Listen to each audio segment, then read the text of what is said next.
Ptolomeo I fue un general greco-macedonio al servicio de Alejandro Magno y uno de los 3 diádocos que se disputaron el control de su extenso imperio. Ptolomeo se convirtió en gobernante de Egipto en el año 323 a.C.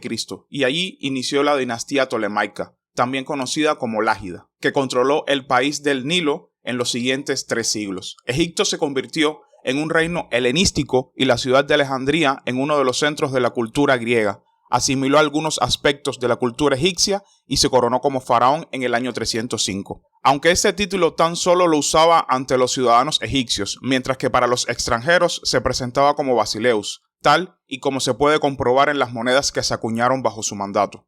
Ptolomeo era hijo de Arsinoe de Macedonia, mientras que su padre pudo ser el marido de esta, Lagos, o el rey Filipo II de Macedonia, padre de Alejandro. Ptolomeo fue uno de los grandes generales de mayor confianza de Alejandro y estaba entre los 7 somatofilaques o guardaespaldas que lo protegían.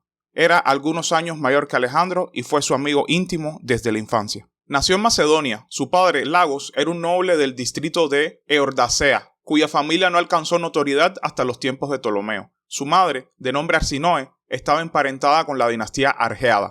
Existían rumores que lo hacían hijo ilegítimo de Filipo, hermanastro de Alejandro, pero este rumor pudo haber sido infundido por el propio Ptolomeo con el fin de acrecentar su propio prestigio. Es probable que creciera en la corte de Macedonia, como escudero del príncipe Alejandro, y que así se iniciara la amistad que siempre tuvo con él, pues fue uno de los compañeros que marcharon junto al joven heredero en su breve exilio en el año 337. Tras la muerte del rey Filipo II y la consiguiente coronación de su hijo Alejandro, Ptolomeo participó como getairo en las campañas europeas del año 336 y el año 335 del nuevo monarca. En el año 330 fue elegido como uno de sus guardaespaldas personales, conocido como somatofilaques, y mientras desempeñaba este cargo capturó al año siguiente a Besos, el asesino de Darío III de Persia. En la conquista de Asia se distinguió durante el avance desde Bactria hasta el Indo, durante las campañas de los años 327 y 325, y por ello fue ascendido a comandante de la flota macedonia en el río Hidaspes. Fue coronado en multitud de ocasiones por Alejandro, quien además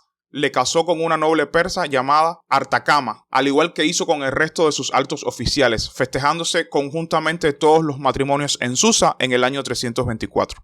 En el año 323, tras la muerte de Alejandro, Pérdicas, uno de sus generales y hombre de confianza, actuando como regente provisional, nombró a Ptolomeo gobernador de Egipto y Libia. Tuvo como adjunto a Cleómenes de Naucratis, un funcionario griego ya designado por Alejandro y gobernante de facto hasta ese momento, debido a su potestad de imponer y recaudar tributos en todos los nomos. Cuando Pérdicas intentó contraer matrimonio con Cleopatra, la hermana de Alejandro, los diádocos Antípatro, Crátero, Antígono y Ptolomeo, temiendo que su intención fuera proclamarse heredero del imperio, se rebelaron contra él en la llamada Guerra de Diádocos, acaecidas en los años 322 al año 320, a la cual siguieron 3 más. Del año 319 al año 315, del año 314 al año 311 y del año 308 al año 301. Ptolomeo comprendió enseguida, al contrario que sus rivales, que hacerse con todo el imperio era imposible, y se concentró en consolidar y asegurar los territorios que ya tenía bajo su mando como sátrapa. Desde el primer momento llevó a cabo una política muy personal, extendiendo su influencia sobre Cirenaica, los oasis libios y Chipre. Teniendo en cuenta la costumbre de los reyes macedonios de afirmarse en el poder enterrando a sus antecesores, Ptolomeo privó de ese golpe psicológico a Pérdicas al inhumar el cuerpo de Alejandro y trasladarlo a Alejandría. Acusándole de espiar en favor de Pérdicas, asesinó a Cleómenes, eliminando así al único freno a su autoridad en Egipto, apoderándose así de una cuantiosa recaudación. Pérdicas invadió Egipto, pero después fue derrotado estrepitosamente en el año 321 por Ptolomeo, y fue asesinado por 3 de sus propios generales. El nuevo regente Antípatro confirmó más tarde a Ptolomeo en Egipto en el segundo reparto del imperio en el año 320. En el mismo año aumentó sus posesiones tomando Jerusalén. Antípatro quiso aliarse con Antígono y Ptolomeo. Casó a su hija Eurídice con este último, pero murió poco después en el año 319. Le sucedió como regente su hijo Casandro, pero el ejército se opuso a él eligiendo a Poliperconte. En el transcurso de la guerra, entre ambos morirían asesinados Filipo Arrideo y Olimpia del Épiro, la madre de Alejandro. Tras la tercera guerra de Diádocos, Ptolomeo perdió Siria y Cirene. En el año 310, Casandro asesina a Roxana y a su hijo Alejandro IV, por lo que el imperio ya no tiene ningún soberano titular. Ningún Diádoco se proclamó rey de inmediato, pero Ptolomeo y Antígono intentaron atraerse a las ciudades griegas. En el año 306 ambos rivales se enfrentaron en las islas griegas, siendo derrotada la flota de Ptolomeo. El mismo año Antígono se proclamó rey junto a su hijo Demetrio, y a partir de entonces los demás diádocos fueron sucesivamente haciendo lo mismo. En el año 305, Ptolomeo se declaró gobernante independiente, nombrándose a sí mismo rey de Egipto, estableciendo así la denominada dinastía tolemaica del periodo helenístico. Inmediatamente hubo de hacer frente con éxito a un ataque de Antígono y Demetrio. Además, acudió a socorrer a los defensores de la aliada isla de Rodas, que estaba siendo sitiada por Demetrio,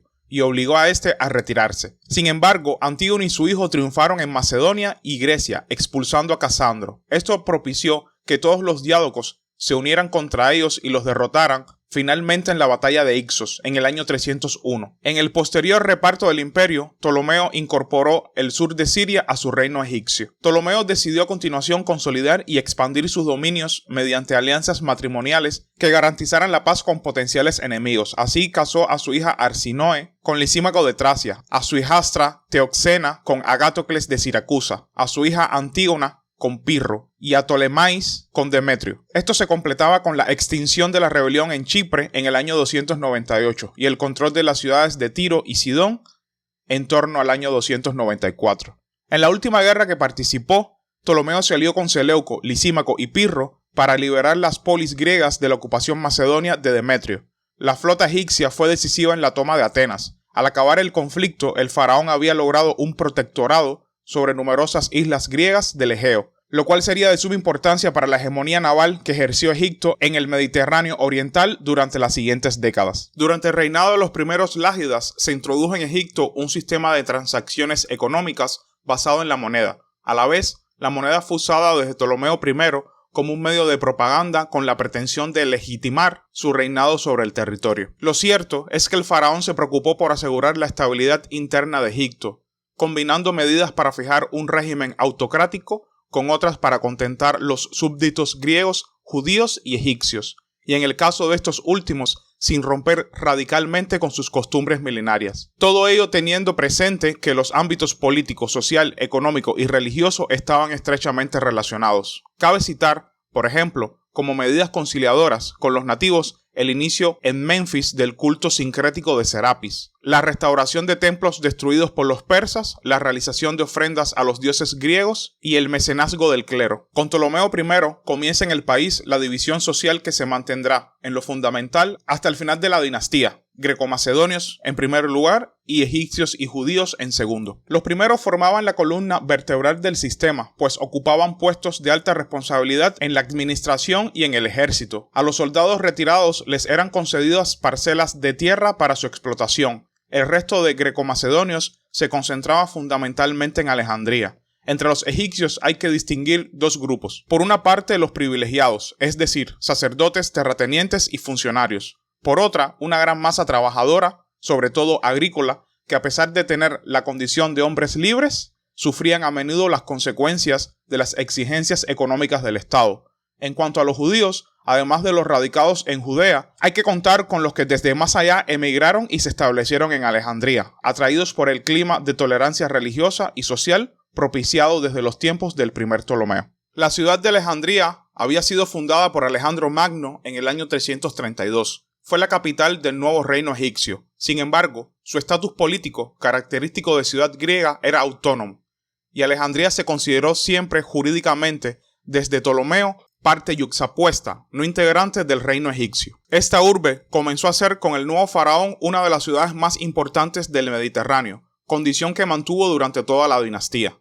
Económicamente, como puerto de primer orden en las rutas marítimas mercantiles. Además, y bajo el protectorado de los Ptolomeos, se convirtió en uno de los mayores núcleos científicos y culturales del mundo antiguo. En el año 285, cuando tenía 82 años, Ptolomeo abdicó a favor de su hijo más joven, Ptolomeo Filadelfo. Ptolomeo Serauno, el mayor, marchó a la corte de Lisímaco de Tracia y luego a la corte de Seleuco y más tarde se convertiría en rey de Macedonia. Ptolomeo murió 2 años después, siendo el único de los diádocos que falleció de muerte natural, siendo los demás asesinados. Ptolomeo escribió un libro narrando las campañas de Alejandro Magno. Aunque perdido, se conocen muchos datos de la obra debido a las constantes referencias que de ella hizo el historiador Flavio Arriano. Y hasta aquí el video de hoy, espero que les haya gustado. y suscríbanse para más contenido relacionado con historia antigua e historia de Macedonia. Hasta la próxima.